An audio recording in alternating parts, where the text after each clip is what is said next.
தமிழகத்தில் ஆட்சி மாறியிருக்கலாம், ஆனால் காட்சிகள் மாறவில்லை.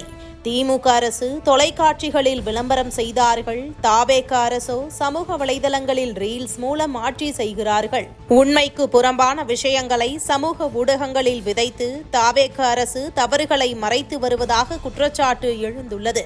திமுக ஆட்சியின் போது அமைச்சர்கள், நிர்வாகிகள் மற்றும் கட்சி பொறுப்பாளர்கள் மீது எழுந்த லஞ்சம் வசூல், பாலியல் புகார்கள் மற்றும் அதிகார துஷ்பிரயோகம் தொடர்பான குற்றச்சாட்டுகளை கடுமையாக விமர்சித்த தமிழக வெற்றிக் கழகம் தற்போது ஆட்சி பொறுப்பேற்று ஒரு மாதம் கூட நிறைவடையாத நிலையில் அதன் நிர்வாகிகள் மீதே அடுத்தடுத்து பல்வேறு குற்றச்சாட்டுகள் வெளியாகி பரபரப்பை ஏற்படுத்தியுள்ளன.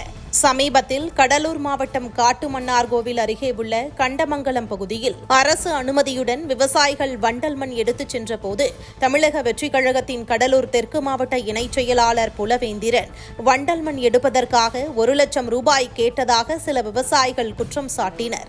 அரசு அனுமதி மற்றும் அனைத்து அதிகாரப்பூர்வ ஆவணங்களும் இருக்கும் நிலையில் ஏன் கூடுதல் தொகை வழங்க வேண்டும் என்று விவசாயிகள் எதிர்ப்பு தெரிவித்து அவரது காரை முற்றுகையிட்டனர்.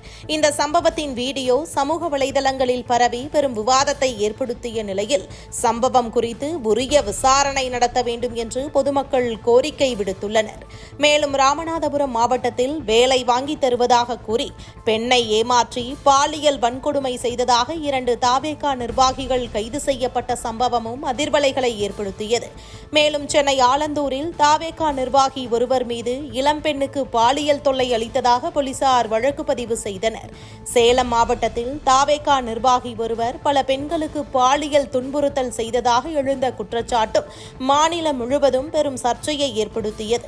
இந்த வழக்குகள் அனைத்தும் தற்போது விசாரணை அல்லது நீதிமன்ற நடைமுறையில் உள்ளவை. திமுக ஆட்சியில் இதுபோன்ற குற்றச்சாட்டுகள் எழும்போதெல்லாம் ஊழல் ஆட்சி, குடும்ப ஆட்சி, லஞ்ச ஆட்சி என்று கடுமையாக விமர்சித்த அரசியல் கட்சிகள் இன்று தங்களது நிர்வாகிகள் மீது தொடர்ச்சியாக எழும் குற்றச்சாட்டுகளுக்கு என்ன பதில் கூறப் போகின்றனர் என்ற கேள்வியை எதிர்க்கட்சிகள் எழுப்பி வருகின்றன.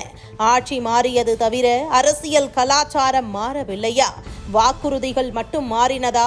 நடைமுறைகள் மாறவில்லையா என்ற விமர்சனங்களும் சமூக வலைதளங்களில் வேகமாக பரவி வருகின்றன. இந்த குற்றச்சாட்டுகள் அனைத்திலும் இறுதி முடிவை சட்டமும் நீதிமன்றங்களுமே தீர்மானிக்கும். இருப்பினும் புதிய ஆட்சியின் முதல் மாதத்திலேயே லஞ்சம் வசூல், பாலியல் புகார்கள் போன்ற சர்ச்சைகள் ஒன்றன் பின் ஒன்றாக வெளிவருவது திமுக ஆட்சிக்கும் தற்போதைய ஆட்சிக்கும் உண்மையில் என்ன வித்தியாசம் என்ற அரசியல் கேள்வியை மீண்டும் முன்வைத்திருக்கிறது. இதற்கு உரிய வெளிப்படையான நடவடிக்கைகள் எடுக்கப்படுகிறதா என்பதே இனி மக்களின் கவனத்தை ஈர்க்கும் முக்கிய அம்சமாக இருக்கும்.